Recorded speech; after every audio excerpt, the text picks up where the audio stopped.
Hello दोस्तों। आज का हम लोगों का टॉपिक है डिस्प्लेसमेंट रिएक्शन। ठीक है, तो क्या आप डिस्प्लेसमेंट रिएक्शन के बारे में जानते हैं? क्या आप विस्थापन अभिक्रिया के बारे में जानते हैं? तो आज का हम लोगों का टॉपिक यही है कि डिस्प्लेसमेंट रिएक्शन क्या होता है। और ये क्लास 10 का यूनिट 2 केमिस्ट्री से टॉपिक है, डिस्प्लेसमेंट रिएक्शन। तो आइए शुरू करते हैं। मैं हूं सत्यम सिंह और आपका सत्यम आर्क फाउंडेशन में हार्दिक स्वागत है। दोस्तों, हम लोग डिस्प्लेसमेंट रिएक्शन को जानने से पहले हम एक प्रैक्टिकल करते हैं। ठीक है, सबसे पहले हमने यहाँ पे एक इस तरीके से जार ले लिया। ठीक है, इस तरीके से एक मग ले लिया और यहाँ पे हमने एक सलूशन यहाँ पे रख दिया। इस सलूशन का नाम है कॉपर सल्फेट। क्या नाम है? कॉपर सल्फेट नाम लिख देते हैं इसमें। तो क्या नाम इसका है? Copper sulphate. ठीक है, कॉपर सल्फेट यहाँ पे दोस्तों हम लोगों ने सलूशन ले लिया। ठीक है, इसके बाद यहाँ पे एक स्टैंड लगा देते हैं। ये रहा स्टैंड, और इस स्टैंड में एक रस्सी इस तरीके से बांध करके यहाँ पे हम इस तरीके से नेल नेल का मतलब एक कील जो होता है, उस कील को इस तरीके से इस सलूशन में लटका देते हैं। ठीक है, तो नेल को यहाँ पे लटका दिया, इसका भी नाम लिख लेते हैं नेल, आयरन नेल। ठीक है, नेल का मतलब होता है कील, तो इसको हिंदी में क्या कहेंगे? लोहे की कील। ठीक है, तो लोहे की कील यहाँ पे हम लोग लेते हैं।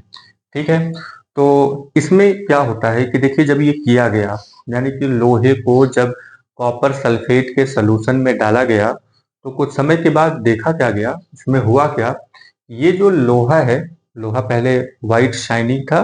ठीक है, उसके बाद जब इसमें डाल दिया गया तो कुछ समय के बाद यहाँ पे ये जो आयरन है, ये ब्राउन कलर में कन्वर्ट हो जाता है। ठीक है, ब्राउन कलर में। और ये जो कॉपर सल्फेट है, इसका कलर होता है ब्लू, यानी कि नीला। कॉपर की वजह से ये नीला होता है। ठीक है, तो कॉपर जब घुला हुआ था, जब सल्फेट बनाया हुआ था इसने कॉपर सल्फेट, तो इसका कलर ब्लू था, नीला था। लेकिन जब यहाँ पे आयरन डालते हैं तो कुछ होता है, उसमें कुछ रिएक्शन टाइप का होता है और उसमें आयरन ब्राउन कलर का हो जाता है। ठीक है, और ये जो कॉपर सल्फेट है, इसका जो ब्लू कलर है, यानी नीला रंग जो है, वो फेड हो जाता है, ब्लू कलर डिम हो जाता है, हल्का हो जाता है। तो इसके पीछे का कारण क्या है? तो इसके पीछे का कारण ये जब पता लगाया गया तो पता चला कि यहाँ पे आयरन ने क्या किया है ना, इस कॉपर सल्फेट में से कॉपर को हटा दिया। ठीक है, क्यों हटा दिया? क्योंकि आयरन जो है वो कॉपर से ज्यादा रिएक्टिव है। ठीक है, तो ये जो प्रैक्टिकल यहाँ पे हुआ है, इस बात को हम यहाँ पे राइट कर लेते हैं कि यहाँ पे हम लोगों ने क्या ऑब्जर्व किया। ठीक है, एस वी हैव ऑब्जर्व्ड। ठीक है, observed, as we have observed that. तो क्या ऑब्जर्व किया इसमें? When iron nail, when iron nail is dipped, dipped मतलब डुबाया गया। When iron nail is dipped in a copper,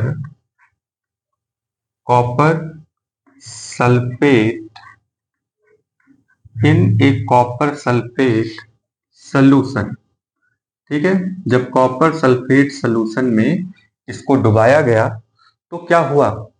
ठीक है, तो यहाँ पे हुआ ये, in a copper sulphate solution then iron nail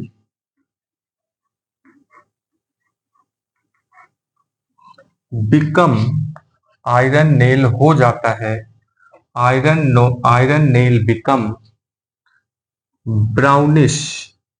कैसा हो जाता है बाबू? ब्राउनिश हो जाता है, यानी कि ये ब्राउन कलर में हो जाता है। ठीक है, ब्राउनिश हो जाता है। And the blue colour, the blue colour of copper sulphate अब यहाँ फार्मूला लिख देते हैं, ऊपर हमने नाम लिखा हुआ है।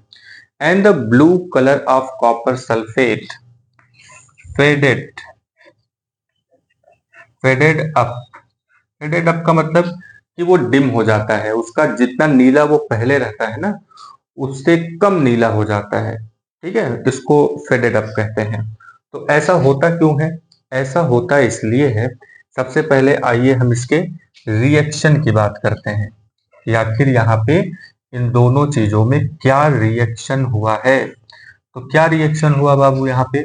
यहाँ पे फेरस आपने लिया जो कि सॉलिड है, प्लस कॉपर सल्फेट आपने लिया जो कि लिक्विड के फॉर्म में है।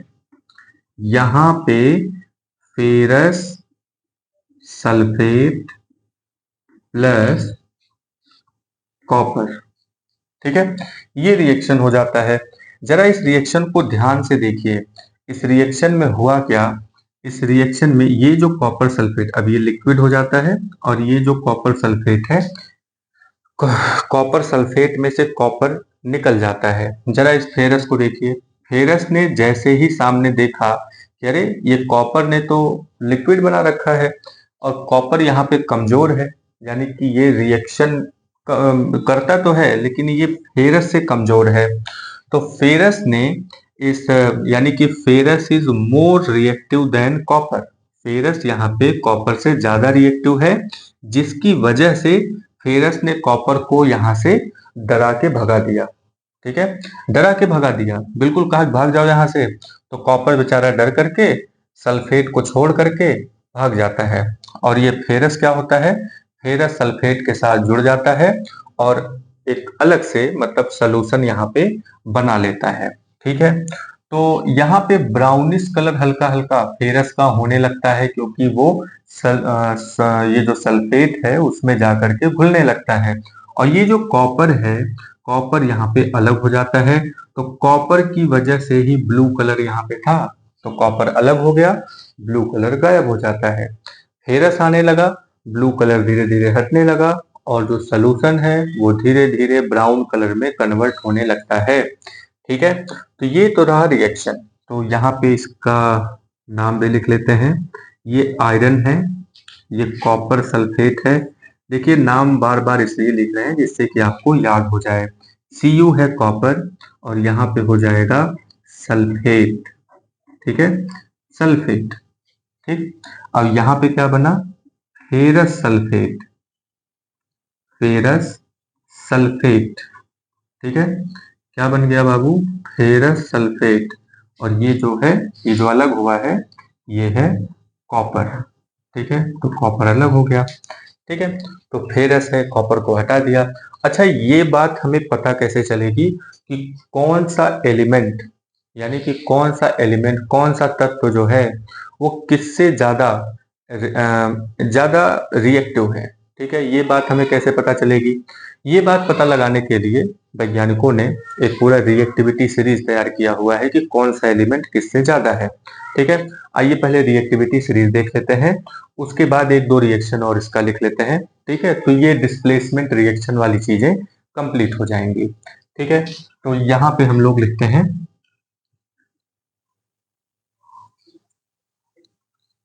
Reactivity series. क्या नाम है इसका? Reactivity series, reactivity series. ठीक है, रिएक्टिविटी सीरीज यानी अभिक्रिया श्रेणी। ठीक है, ऐसा करके हिंदी में बोलते हैं। रिएक्टिविटी सीरीज जो होता है, इसमें हम लोग थोड़ा फनी तरीके से याद करने की कोशिश करते हैं। ठीक है, तो जैसे हमारे साथ साथ इसमें बोलेंगे का नाबा। ठीक है, तो का नाबा यानी कि के पोटेशियम हो गया, का नाबा। ठीक है, का नाबा ये हो गया। का मांग रहे हो, CaMg। ठीक है, का मांग रहे हो, का नाबा। का मांग रहे हो, का मांग रहे हो आलू, आलू मांग रहे हो, जीरा मांग रहे हो, या फिर फेरस मांग रहे हो। ठीक है, का ना बा, का मांग रहे हो, आलू जीरा और फेरस, का मांग रहे हो, आलू जीरा और फेरस। ठीक है। सुन लो, नहीं दूंगा, निखिल। सुन लो, नहीं दूंगा, क्या नहीं दूंगा, शीशा। ठीक है, क्या नहीं दूंगा, शीशा, यानी क्या नहीं दूंगा, लड्डू, लेड, पीबी। ठीक है। क्यों नहीं दूंगा, क्योंकि इसमें भाई नाराजगी है। क्यों नाराजगी है कि हाय, क्यों, हो गया, आगे, पिटाई कर दूं। ठीक है।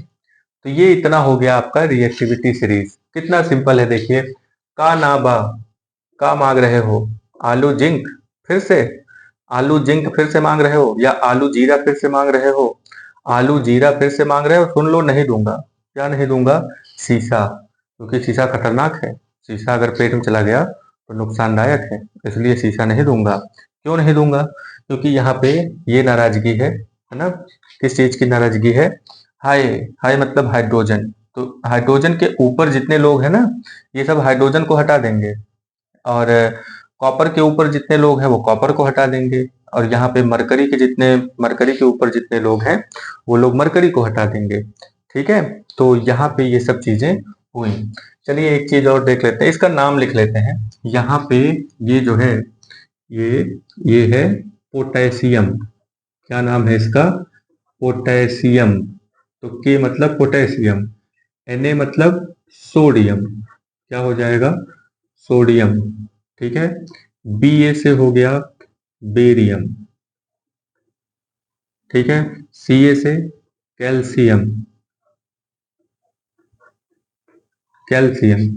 Mg से मैग्नीशियम, Mg से मैग्नीशियम। Al से एल्यूमिनियम, एल्यूमिनियम। जिंक, Zn से हो जाएगा जिंक। ठीक है। तो ये जिंक हो गया। Fe से हो गया फेरस, फेरस मतलब वही आयरन। ठीक है। Sn से हो गया टिन, स्टेनस बोलते हैं इसको। Na से हो गया निकिल, निकल। Pb से हो गया लेड, लेड मतलब शीशा। ठीक है। इसके बाद है H, प्यारा सा, है ना। इसको हम बोलेंगे, इसका नाम तो आपको मालूम ही होगा, ये क्या है, हाइड्रोजन। Cu, Cu मतलब कॉपर, क्यूप्रम बोलते हैं इसको, इसीलिए कॉपर को क्यूप्रम, इसीलिए Cu लिया गया है। Hg, हाइड्रोगायरम। ठीक है। तो क्या हो जाता है इसमें, मरकरी। ठीक है, मरकरी, यानी कि पारा, हिंदी में इसको पारा बोलते हैं। एजी, एजी यहाँ पे क्या है, सिल्वर, सिल्वर। ठीक है। आप यहाँ पे एजी, ए यू भी लिख सकते हैं, ए यू भी है यहाँ पे, एजी के नीचे ए यू भी है। तो ए यू का मतलब होता है, एजी के बाद आएगा ए यू, उसके बाद पीटी। हैं तो बहुत सारे, लेकिन इतना बहुत है, आप 10th लेवल में इतना याद कर लेंगे, इतना बहुत है। तो ए यू का मतलब है गोल्ड। ठीक है, ऑरम इसको बोलते हैं। तो ये गोल्ड हो गया। ठीक है, इतना हो गया यहाँ पे। तो कैल्शियम हो गया, ठीक, कैल्शियम हो गया, पोटेशियम हो गया, सोडियम हो गया, ये सारी चीजें यहाँ पे हो गई। ठीक है। अब यहाँ पे रिएक्शन को जरा देखिए, यहाँ पे फेरस है, यहाँ पे कॉपर सल्फेट है। तो फेरस जो है ना, ये कॉपर से काफी ऊपर है। तो फेरस जहां देखेगा कॉपर को, उसको भगा देगा वहां से, कहेगा कि सीनियर वहां पर रहेंगे, जूनियर रहेंगे, भागो यहाँ से। तो फेरस जो है वो कॉपर को हटा देता है और खुद उसकी जगह पे चला जाता है। तो फेरस ने जो किया है, फेरस ने जो किया, हटाने का काम किया है। यानी कि क्या काम किया है फेरस ने, कॉपर को डिस्प्लेस कर दिया है, डिस्प्लेस किया। फेरस ने क्या किया, फेरस ने कॉपर को डिस्प्लेस कर दिया। इसी को कहते हैं डिस्प्लेसमेंट रिएक्शन। ठीक है, क्या कहेंगे बाबू, डिस्प्लेसमेंट रिएक्शन। ठीक है। तो यहाँ पे हमने जो देखा, चलिए इसका एक और इसमें मतलब लिख लेते हैं कि इसी रिएक्टिविटी सीरीज के हिसाब से कि ferrous is more reactive, ferrous is more reactive than copper. Ferrous is more reactive than copper, so it यानी कि फेरस डिस्प्लेस क्या कर देता है, displaces copper from copper sulphate, from copper sulphate. ठीक है, ये हो गया। अच्छा, यहाँ पे देखिए आपसे क्वेश्चन एक ये भी पूछता है कि ये जो ब्लू कलर है गायब क्यों हो गया, तो इसका आंसर आप ऊपर वाली लाइन से देंगे कि जब हम आयरन को कॉपर सल्फेट में डालते हैं तो आयरन ब्राउन कलर में कन्वर्ट हो जाता है। ठीक है, यानी कि वो जो लिक्विड है वो ब्राउन कलर में कन्वर्ट होने लगता है और जो ब्लू कलर है वो फेडेड अप होने लगता है। ब्लू कलर आयरन की वजह से गायब होने लगता है क्योंकि आयरन कॉपर को डिस्प्लेस करने लगता है। ठीक है, आयरन क्या करता है बाबू, कॉपर को यहाँ पे डिस्प्लेस करने लगता है। ठीक है, चलिए यहाँ पे हम लोग कुछ और रिएक्शन लेते हैं। जैसे यहाँ पे हम लोग ले लेते हैं कोई भी ले लीजिए, जैसे फेरस तो हमने ले लिया, अब यहाँ पे जिंक ले लो ना, जिंक। चलिए तो यहाँ पे हम लेते हैं जिंक, तो जिंक हो गया सॉलिड है ये, जिंक को किस में डाल देते हैं, कॉपर सल्फेट में। अब बताइए जिंक को कॉपर सल्फेट में डालेंगे तो क्या होगा, डिस्प्लेसमेंट रिएक्शन होगा कि नहीं होगा, बिल्कुल होगा बाबू, डिस्प्लेसमेंट रिएक्शन होगा क्योंकि जिंक यहाँ पे कॉपर से बहुत ऊपर है। ठीक है, तो यहाँ पे क्या हो जाएगा रिएक्शन के तौर पे, यहाँ पे रिएक्शन हो जाएगा जिंक सल्फेट, क्या बन जाएगा, जिंक सल्फेट, और कॉपर यहाँ पे अलग हो जाएगा। ठीक है, ये समझ में आया। तो कॉपर का ये हो गया, कॉपर का ही एक और ले लेते हैं। जैसे यहाँ पे अब हम ले लेते हैं जिंक ही लेते हैं, क्या करें, जिंक यहाँ पे ले लेते हैं प्लस कॉपर क्लोराइड आप ले लीजिए, जिंक नहीं तो पीबी ले लीजिए, लेड ले लीजिए, सबसे इजी है ना, उसके ऊपर का। जिंक तो हटा ही देगा, जिंक छोड़ देते हैं। यहाँ पे हम लेते हैं पीबी, पीबी मतलब लेड, प्लम्बम होता है तो लेड इसको बोलते हैं, तो इसको ले लीजिए कॉपर क्लोराइड। चलिए तो यहाँ पे हमने क्या लिया, कॉपर क्लोराइड, तो कॉपर क्लोराइड में अब ये जो पीबी है, पीबी कॉपर क्लोराइड से रिएक्शन करता है तो यहाँ पे क्या हो जाएगा, यहाँ पे बन जाएगा लेड क्लोराइड। इसने लेड ने क्या किया, यानी पीबी ने क्या किया, कॉपर को उसकी जगह से हटा दिया और ये कॉपर अलग हो जाएगा। ठीक है, तो ये भी कुछ रिएक्शन है, ये भी आप देख लीजिए, यहाँ पे कुछ समझ में आया। ठीक है, तो ये चीज यहाँ पे निकल करके होती है। डिस्प्लेसमेंट का मतलब होता है हटा देना, तो डिस्प्लेसमेंट यहाँ पे कुछ रिएक्शन के थ्रू आप देखेंगे कि हाँ भाई ये डिस्प्लेसमेंट यहाँ पे हो रहा है। ये प्रैक्टिकल में भी आपने देखा कि ये प्रैक्टिकल अगर आप करते हैं तो ये जो आयरन नेल है ये ब्राउन कलर में कन्वर्ट होने लगता है। ठीक है, और कॉपर सल्फेट किस रंग का होता है, कॉपर सल्फेट सोल्यूशन जो है वो किस कलर का होता है, कॉपर सल्फेट सोल्यूशन होता है ब्लू कलर का। किस कलर का होता है बाबू, ब्लू कलर का होता है। और ये जो ब्लू कलर है ना, कॉपर की वजह से होता है। कॉपर जैसे जैसे डिस्प्लेस होता है आयरन उसकी जगह आने लगता है तो सॉल्यूशन का जो कलर है वो धीरे धीरे ब्राउन होने लगता है। ठीक है, और कॉपर एक जगह पे अलग हो जाता है ना, वो फेरस से डरता है। ये नीचे वाले जितने भी हैं, ठीक है, ये बहुत ही लेस रिएक्टिव है। कॉपर, ये गोल्ड वगैरह तो एकदम रिएक्टिव है ही नहीं, बहुत कम रिएक्शन करता है। बाकी यहाँ पोटेशियम की बात करें, सोडियम की बात करें तो हाँ, ये लोग तो एकदम है ना, जहाँ देखते हैं है ना, क्लोरीन वगैरह जो है बस उसको खींच लेते हैं, किसी को नहीं छोड़ते, सबको भगा करके खुद जा करके निगेटिव से जुड़ जाते हैं। ठीक है, बाकी के ये सब जैसे जैसे आप नीचे की तरफ आएंगे वैसे वैसे यहाँ पे जो रिएक्शन का जो पावर है ना, रिएक्शन तो रिएक्टिविटी सीरीज यहाँ पे है, तो नीचे से लेकर के ऊपर की तरफ एक एरो बना देंगे। ठीक है, तो इसको हम कहेंगे इंक्रीजिंग। क्या हो रहा है, नीचे से ऊपर क्या हो रहा है कि रिएक्टिविटी बढ़ रही है, तो यहाँ पे हम लिख देंगे increasing order, increasing order of reactivity, reactivity. ठीक है, इंक्रीजिंग ऑर्डर ऑफ रिएक्टिविटी, ये इतना क्लियर हुआ। ठीक है, डिस्प्लेसमेंट रिएक्शन देखा आपने, तो डिस्प्लेसमेंट रिएक्शन में ये एक बहुत ही अच्छा सा एग्जांपल है। आप देखिए ये जो फार्मूला है, मतलब कि ये जो रिएक्शन यहाँ पे लिखा हुआ है, इसको रट्टा मत मारिए। ये आपसे एक तरीके से एडवाइस दी जा रही है कि आप जो यहाँ पे रिएक्शंस हैं उसको रट्टा मारने की बजाय आप ये देखिए, ये प्रैक्टिकल, ये चित्र याद करिए। ठीक है, उसमें क्या क्या हुआ। आयरन नेल आपने डाला, कॉपर सल्फेट का सलूशन था, और वो कलर गायब होने लगा, ये सब चीजें होती हैं। उसके बाद आपको फार्मूला ढेर सारा बताया गया इसके पहले के वीडियोस में, तो जो फार्मूला बताया गया, जो आयंस बताए गए हैं, उसको ध्यान में रखते हुए तब जा करके आप इन सब चीजों को बड़ी ही इजीली आप लिख सकते हैं। पहले आप वर्ड इक्वेशन लिखा करिए।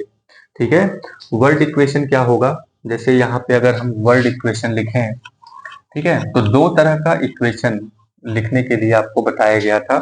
ठीक है, तो उस चीज पर फोकस करिए। यहाँ पे मान लीजिए कि सबसे पहले तो हम ये सब मतलब रिएक्शन न लिख करके क्या लिखेंगे हम, कि हमने लिया आयरन प्लस क्या लिया फिर, कॉपर सल्फेट, क्या ले लिए, कॉपर सल्फेट, तो हमें क्या मिला, फेरस सल्फेट। ठीक है, ये लिखेंगे, फेरस सल्फेट मिला प्लस कॉपर मिला। ठीक है, आप इसको याद करिए ये चीज। ठीक है, कि क्या क्या हमने मिलाया और क्या क्या हमको मिला। ठीक है, उसके बाद फार्मूला पर आएंगे। ठीक है, फार्मूला पे आएंगे, फार्मूला को अच्छे से लिखेंगे, और आयंस वगैरह के बारे में पहले बात हो चुकी है, आयन आप अच्छे से याद रखिए। ठीक है, रिएक्टिविटी सीरीज एक बार फिर से देख लेते हैं। का नाबा, ठीक है, KNABA, का नाबा, का मांग रहे हो, आलू जीरा और फेरस, है ना, का मांग रहे हो, आलू जीरा फेरस, सुन लो नहीं दूंगा शीशा, है ना, इजी है। का नाबा का नाबा, का मांग रहे हो, आलू जीरा और फेरस, सुन लो नहीं दूंगा, है ना, SNNI और PP। ठीक है, क्यों नहीं दूंगा, नाराजगी है इसमें, क्या नाराजगी है, हाय, दुख वाला है, हाय, क्यों हो गया आगे AU और PT, क्यों हो गया आगे AU और PT। ठीक है, तो AU और PT क्यों आगे हो गया, यही बड़ा दिक्कत की बात है। तो यहाँ पे AG जो है वो सिल्वर है। ठीक है, और AU यहाँ पे गोल्ड है, PT यहाँ पे, PT का तो लिखा ही नहीं हमने, PT का यहाँ पे प्लेटिनम। ठीक है, प्लेटिनम। ठीक है, तो ये रिएक्टिविटी सीरीज है, तो आप इसको ध्यान में रखिए। रिएक्टिविटी सीरीज नीचे वाले जो हैं वो सब लेस रिएक्टिव हैं। अब हाइड्रोजन के नीचे तो बहुत ही कम रिएक्टिव हैं, और हाइड्रोजन के ऊपर जितने भी हैं, अच्छा कहीं पे हाइड्रोजन आपको दिख जाए अगर, और उसके ऊपर वाले कोई एलिमेंट है, रिएक्शन हो रहा है, तो हाइड्रोजन भागेगा वहां से। ठीक है, तो ये रिएक्टिविटी सीरीज बिल्कुल याद रखेंगे। एक बार फिर से, का नाबा, का मांग रहे हो, आलू आलू जीरा और फेरस, सुन लो नहीं दूंगा, स्टेनस निकिल और स्टेनस निकिल नहीं दूंगा, और क्या नहीं दूंगा, लेड, शीशा, शीशा नहीं दूंगा, और हाई क्यों हो गया आगे, क्यों मतलब Cu कॉपर, H मतलब हाइड्रोजन। ठीक है, हाइड्रोजन कॉपर, क्यों हो गया आगे Ag, और फिर AU, फिर PT प्लेटिनम। ठीक है, तो ये इतना हो गया रिएक्टिविटी सीरीज, बिल्कुल आप इसको याद रखिए। डिस्प्लेसमेंट रिएक्शन हो गया। चलिए हम लोग नेक्स्ट हेडिंग डालते हैं, डबल डिस्प्लेसमेंट रिएक्शन। ठीक है,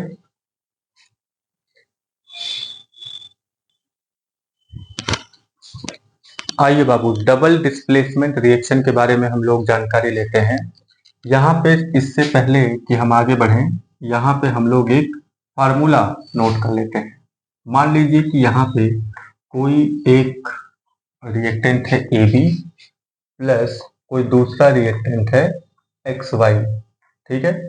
अब यहाँ पे क्या होगा कि जब ये आपस में रिएक्शन करेंगे तो क्या होगा इसमें कि A जो है Y के साथ चला जाएगा और प्लस B जो है X के साथ चला जाएगा, ठीक है। तो देखिए इसमें क्या हुआ, A X की जगह पे चला गया और B जो है Y की जगह पे चला गया, ठीक है।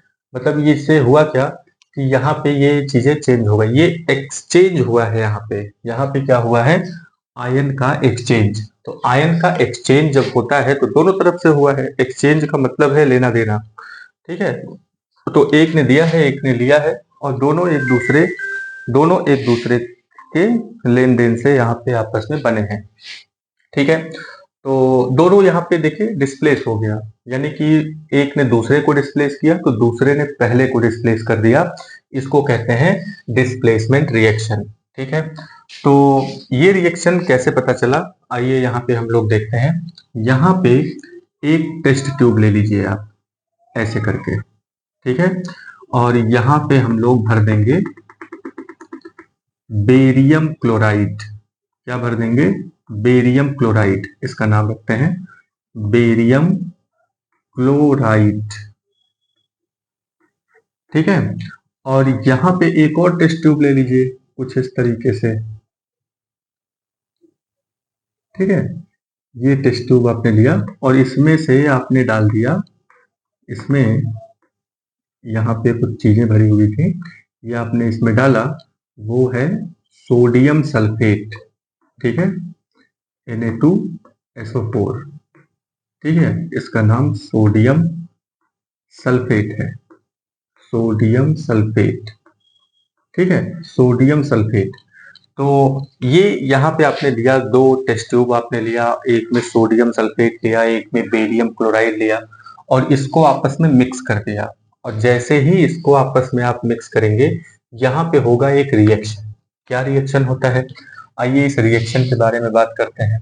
तो ये हो गया रिएक्शन। तो रिएक्शन में क्या लिखेंगे, यहाँ पे क्या क्या चीजें आपने लिया है, हमने यहाँ पे लिया है सोडियम सल्फेट, नाम लिख दिए हैं बाबू, वहां पे देख लीजिए, सोडियम सल्फेट प्लस और क्या लिया हमने, बेरियम क्लोराइड, ठीक है, BaCl2। सोडियम सल्फेट हमने लिया, बेरियम क्लोराइड हमने लिया। अब यहाँ पे उल्टा पलटा हो जाता है, यानी कि आयन का एक्सचेंज हो जाता है।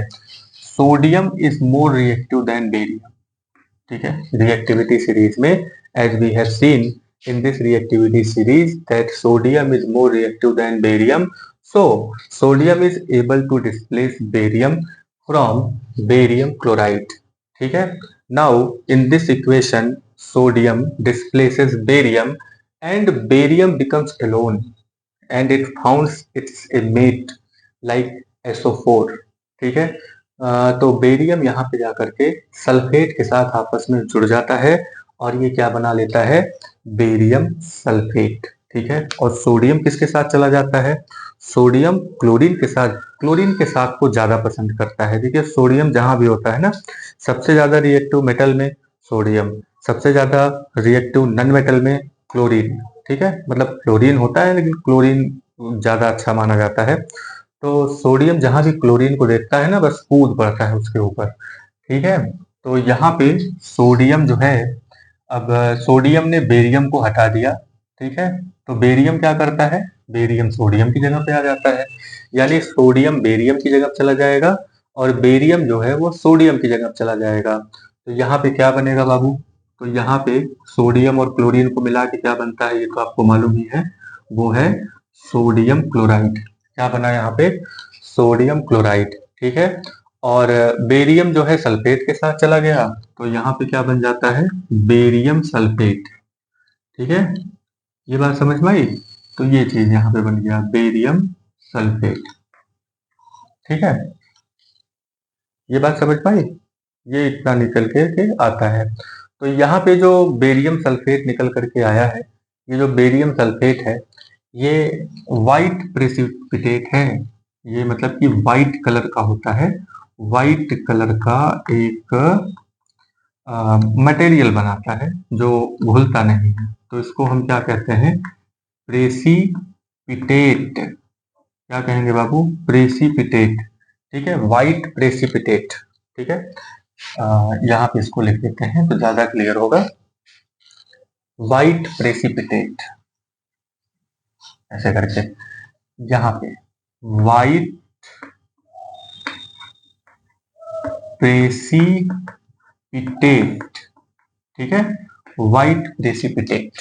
ठीक है, ये इतना यहाँ पे बना हुआ है। चलिए हम लोग नेक्स्ट इसके बारे में बात करते हैं। तो ये जो यहाँ पे हमने देखा कि इसमें हुआ क्या, कि क्या क्या चीजें इसमें हुई हैं। ठीक है, when we mix, ठीक है, when we mix, क्या क्या हम मिक्स करते हैं? Sodium sulphate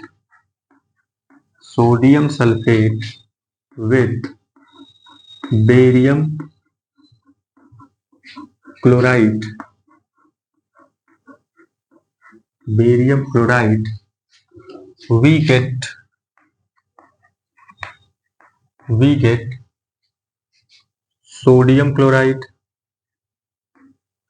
get sodium chloride, and a white precipitate।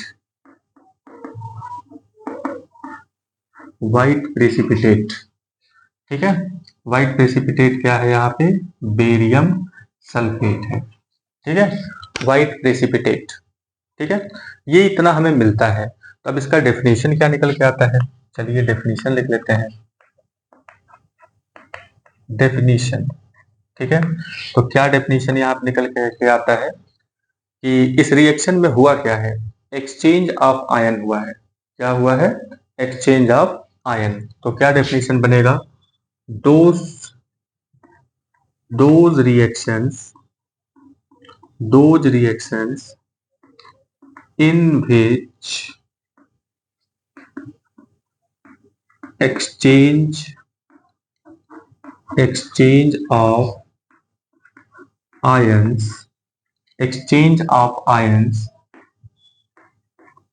taken place। ठीक है, क्या होता है इसमें? एक्सचेंज ऑफ आयन होता है। those reactions in which exchange of ions taken place is called, are called, reactions लिखे ना तो R लिख देते हैं, are called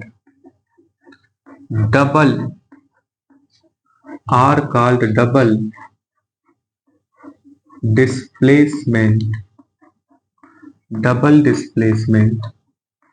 reactions। ठीक है, अच्छा यहाँ पे एक चीज हम लोग और भी देख रहे हैं, यहाँ पे प्रेसिपिटेट बन रहा है। ठीक है, तो एक और चीज यहाँ पे निकल करके आता है, एक और यहाँ पे टर्म है, इसका नाम है प्रेसिपिटेशन। क्या नाम है बाबू? प्रेसिपिटेशन। ये एक प्रक्रिया है, अवक्षेपण इसको हिंदी में बोलते हैं। क्या नाम है? प्रेसिपिटेशन। अब इसकी भी डेफिनेशन लिख लेते हैं। क्या डेफिनेशन होगा? एग्जाम्पल आप वही लिख सकते हैं। तो डेफिनेशन क्या होगा इसका? Those reactions,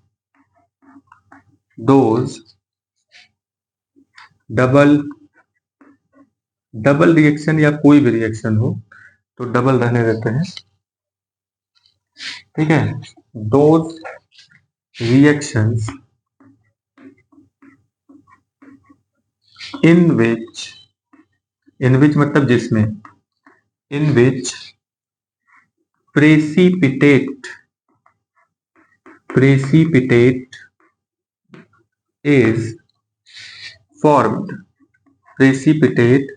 is formed are called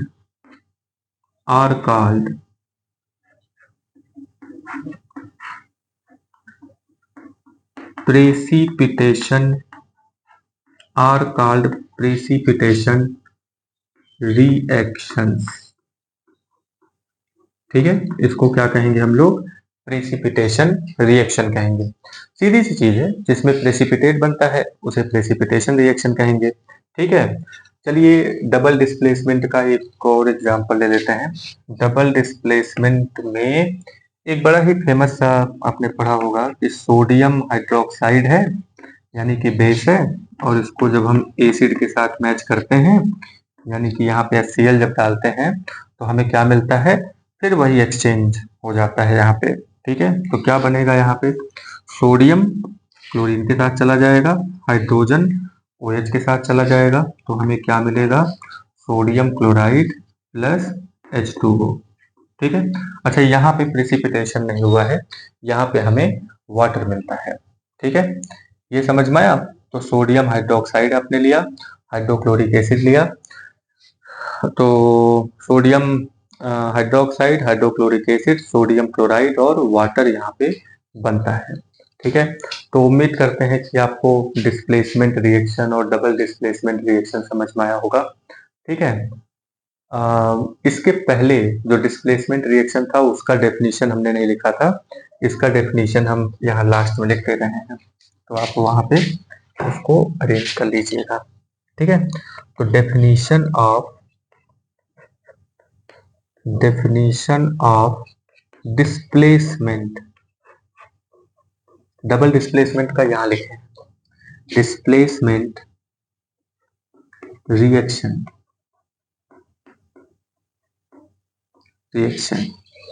ठीक है, तो क्या हो जाएगा? those reactions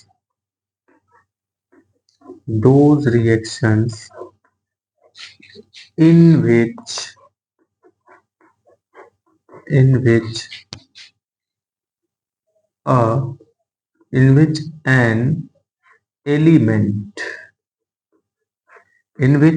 an element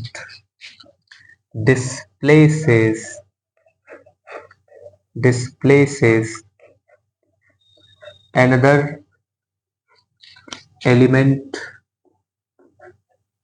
another element from its solution। ठीक है, तो कोई एक एलिमेंट किसी दूसरे एलिमेंट को उसके सॉल्यूशन से हटा देता है, तो उसको हम लोग कहते हैं डिस्प्लेसमेंट रिएक्शन। तो क्या रिएक्शन हमने देखा था? फेरस प्लस कॉपर सल्फेट, क्या बन गया था यहाँ पे? Ferrous sulphate plus copper. ठीक है, तो ये रिएक्शन यहाँ पे निकल करके आता है। ये इतना क्लियर हुआ? तो डिस्प्लेसमेंट रिएक्शन और डबल डिस्प्लेसमेंट रिएक्शन हम लोगों ने देखा। क्या क्या चीजें थी यहाँ पे? डिस्प्लेसमेंट रिएक्शन और डबल डिस्प्लेसमेंट रिएक्शन।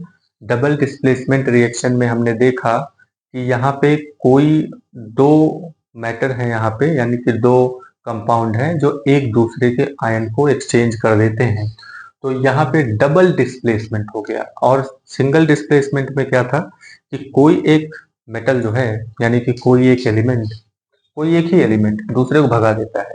ठीक है, ये डबल डिस्प्लेसमेंट यहाँ पे नहीं है, क्योंकि फेरस यहाँ पे अकेला ही है, फेरस के साथ तो क्लोराइड वगैरह या समथिंग इस तरीके का कोई चीज है नहीं। ठीक है, तो आज हम लोगों ने क्या क्या सीखा बाबू? डिस्प्लेसमेंट रिएक्शन क्या है, डबल डिस्प्लेसमेंट रिएक्शन क्या है, और मोस्ट इंपॉर्टेंट चीज हम लोगों ने देखा कि यहाँ पे रिएक्टिविटी सीरीज क्या है। तो रिएक्टिविटी सीरीज आपको जरूर याद होना चाहिए। रिएक्टिविटी सीरीज अगर आपको याद है, ठीक है, अच्छा देखिए, रिएक्टिविटी सीरीज अगर आपको नहीं याद है तो एग्जाम में कैसे बेवकूफ बनाते हैं एग्जामिनर। ठीक है, तो उसको चलिए हम लोग देख लेते हैं। तो ये हो गया है आपका पूरा। चलिए यहाँ पे एक छोटा सा एग्जाम्पल देख लेते हैं। जैसे अब यहाँ पे आपसे अगर ये कह दे कि मान लो ये कॉपर है, ठीक है, प्लस यहाँ सामने आपको दे दिया FeSO4 ऐसे, ठीक है, फिर आपसे कहा कि बताओ यहाँ पे क्या बनेगा। ठीक, ऐसे करके आपसे पूछ लिया। तो अब आप अगर आप ये रट्टा मार करके गए हैं कि एक को हटा देना है दूसरे को लगा देना है, ठीक है, अगर आप ये याद करके गए हैं तो यहाँ पे आपका 1 नंबर कट जाएगा। तो क्योंकि यहाँ देखिए कॉपर जो है, कॉपर के पास इतनी ताकत ही नहीं है कि वो फेरस को उसकी जगह से हिला भी सके। ठीक है, तो यहाँ पे आप सीधे-सीधे लिखेंगे कि नो रिएक्शन। क्या लिखेंगे बाबू? नो रिएक्शन, यानी कि यहाँ पे रिएक्शन होगा ही नहीं। जब रिएक्शन नहीं होगा तो कॉपर और फेरस सल्फेट वैसे ही रह जाएंगे जैसे कि यहाँ पे हैं। देखिए ये बना है कि नहीं? अगर रिएक्शन होना ही होता तो ये फिर ऐसे क्यों रखते? ये इक्विलिब्रियम में नहीं चले जाते फिर यहाँ पे कॉपर फेरस को हटाता, फेरस कॉपर को हटाता, इस तरीके से होने लगती चीजें। लेकिन यहाँ पे ऐसा कुछ नहीं हुआ है। ठीक है, तो ये हमेशा याद रखिए, इस तरह से चीजें करके दी जाती हैं। ठीक है, अब कॉपर, अब जैसे हाइड्रोजन सामने आ गया और कहीं पे हाइड्रोजन है और कॉपर से रिएक्शन करवाएंगे तो क्या हाइड्रोजन वहां से डिस्प्लेस होगा? नहीं होगा। ठीक है, हाइड्रोजन जब यहाँ से डिस्प्लेस नहीं होगा तो वो रिएक्शन भी नहीं होगा। ठीक है, ये आपको ध्यान में रखना है। सीधे सीधे एग्जाम में बहुत कम पूछा जाता है, घुमा फिरा के ज्यादा पूछा जाता है। तो घुमा फिरा करके चीजें वही लोग सॉल्व कर सकते हैं जिनका कॉन्सेप्ट क्लियर है। ठीक है, अगर आपका कॉन्सेप्ट ही नहीं क्लियर है, आपको पता ही नहीं है कि आयन क्या होते हैं या फिर एलिमेंट्स क्या हैं, ठीक है, पॉजिटिव नेगेटिव क्या है, अगर ये सब चीजें आपको क्लियर नहीं है तो प्रॉब्लम यहाँ पे ये होने वाली है कि आप खाली रट्टा मार करके जाएंगे और केमिस्ट्री जो है रट्टा मारने का नाम नहीं है, उसे समझने की जरूरत है। कोई भी सब्जेक्ट हो आप उसे समझिए, बिना समझे उसको आप क्लियर नहीं कर सकते। तो कॉन्सेप्ट को क्लियर करने की जरूरत है। स्टार्टिंग से आपको मैटर के बारे में, एटम के बारे में बहुत सारे वीडियोस बना करके आपको पोस्ट किए गए हैं। आप उसको चेक करिए, उसके बारे में जानिए, अपना दिमाग लगाइए, कॉन्सेप्ट को क्लियर करिए। ठीक है, सिर्फ हो हल्ला और हाई फाई चीजें करने से चीजें नहीं आती हैं। ठीक है, आपको बहुत स्टेबल माइंड से चीजों को एक्सेप्ट करना होगा, गेन करना होगा, अपने अंदर कंज्यूम करना होगा। उस तब जा कर के वो चीज़ आप एग्जाम में बहुत अच्छे से लिख पाएंगे। अगर भाग भाग के पढ़ाई करेंगे, एक बार यहाँ से एक बार वहाँ से, ऐसे कर लें वैसे कर लें, फटाफट हो जाए जल्दी से हो जाए, तो इसमें आप ना तो इधर के रहेंगे ना उधर के रहेंगे। ठीक है, आप पूरा शुरू से वीडियो देखिए, शुरू से लेकर के यहाँ तक जब आप आएंगे तो आपको ये सारी बातें बिल्कुल क्लियर टू कट आपको समझ में आएंगी।